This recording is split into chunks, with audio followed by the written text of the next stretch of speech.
Good morning, my name is Jennifer Lee, I'm Nicole Santiago. And I'm Maria Patel. and this is our broadcast news production team presentation.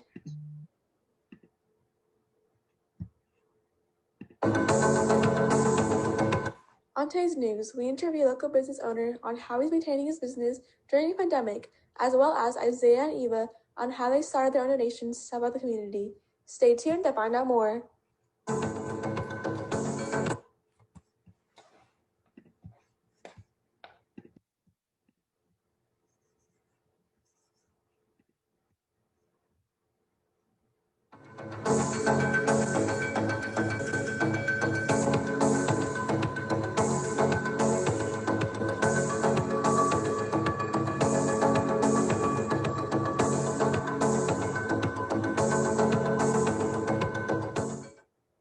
2020 has been a rough year, especially because of the current pandemic. Many businesses have been affected by this virus. Luckily, this gives others an opportunity to help.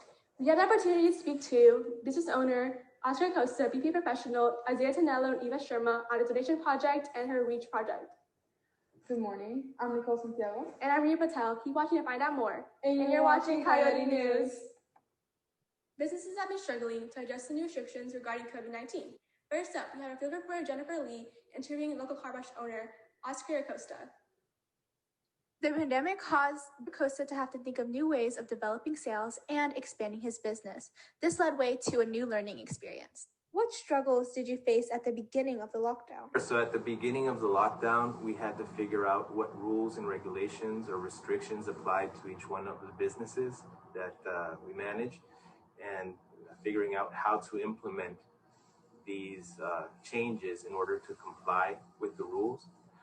Then we had to face the financial hardship of restrictions and the income going into each one of these businesses because of the lockdowns, and then managing our cash flow, our expenses, our labor in order to survive sometimes a negative cash flow during this period. Did your business have to make any changes to adapt to the pandemic? Yes, so mostly had to do with capacity restrictions. So for example, in our car washes, we had to stop doing walk-in detail services since our lobby was closed for a period of time, and we had to change into appointment only.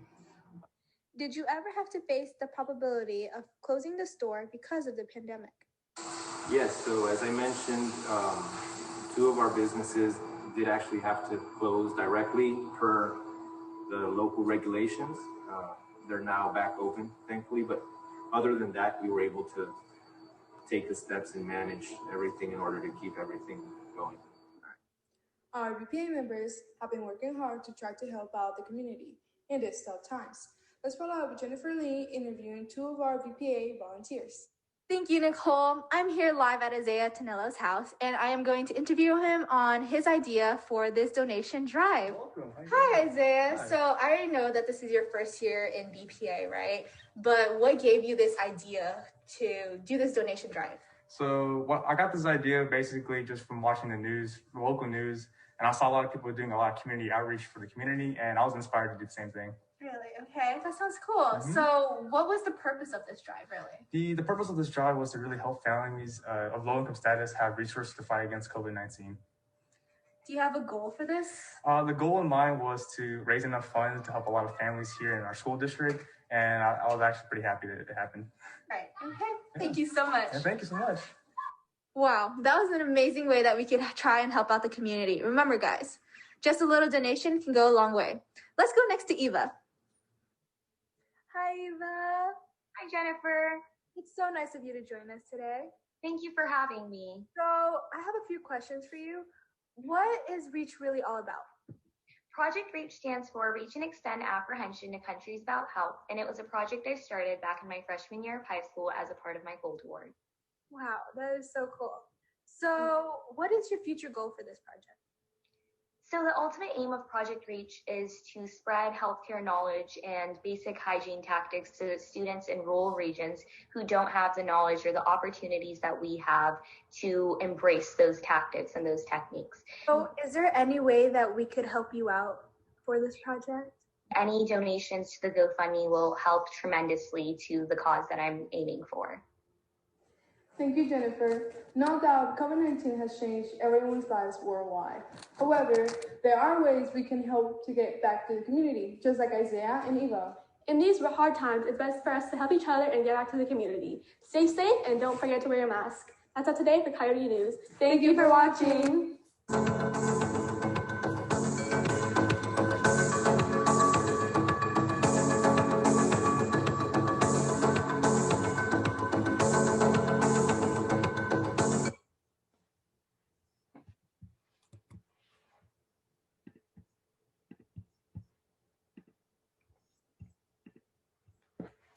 So for the production part, we first met up at a local cafe and we're talking about different dates to film and ideas for the interview and different business around us that we can potentially interview.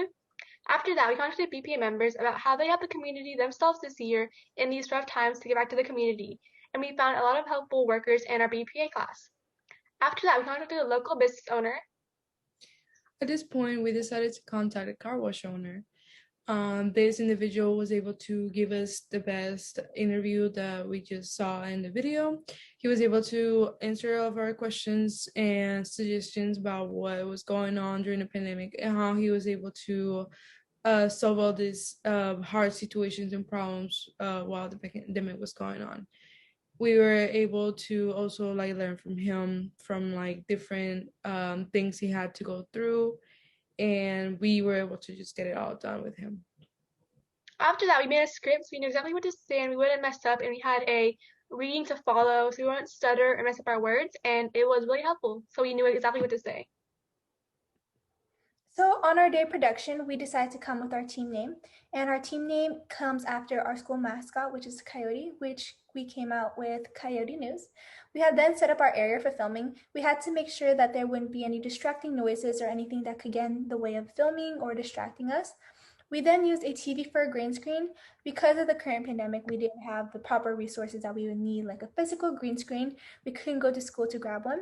So we decided to use a TV, which was our best bet. And then we had set up a table for a tripod.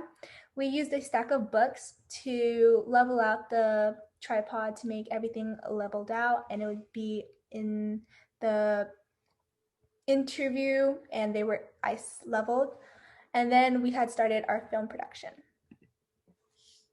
After recording the video, we go to our post-production and editing situation part.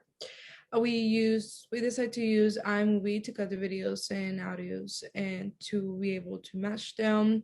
We used the chroma key on iMovie to add the broadcast news background. And then we also use different keys from this app, like titles and transitions, that makes the video look smoother. So for equipment program we used, we first used an iPhone 11 Pro for filming and an iPhone 12 for the microphone, one of the best iPhones out there with the best camera quality. Like Jen said earlier, because of COVID, we had limited things to use, limited resources, so we had to make do with what we did have. So what we had was an iPhone 11 Pro and an iPhone 12. We didn't have a microphone or a professional camera. After that, we used a tripod, like Jen said, to make it steady and leveled and not have shaky hands when we're recording. And then we used a stack of books to set up the level to have a perfect angle up to the anchor's chest and above. And then we use a TV for a green screen because of COVID and the restrictions and not having supplies ready to us. And then we use a MacBook Air to edit, and we use iMovie to edit.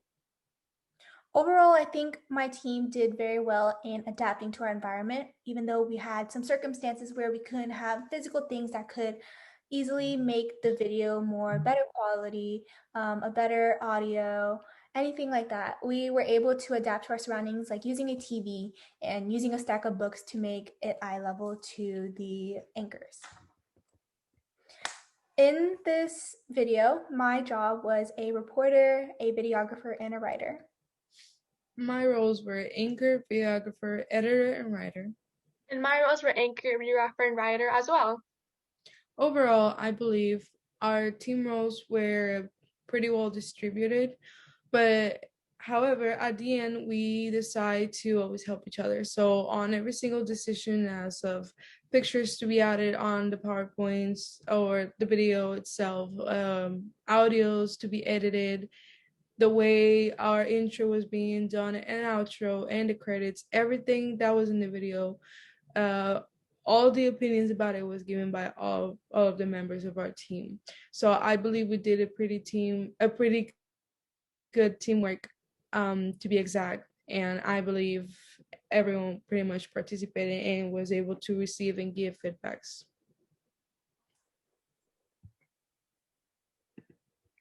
Thank you. That is the end of our presentation.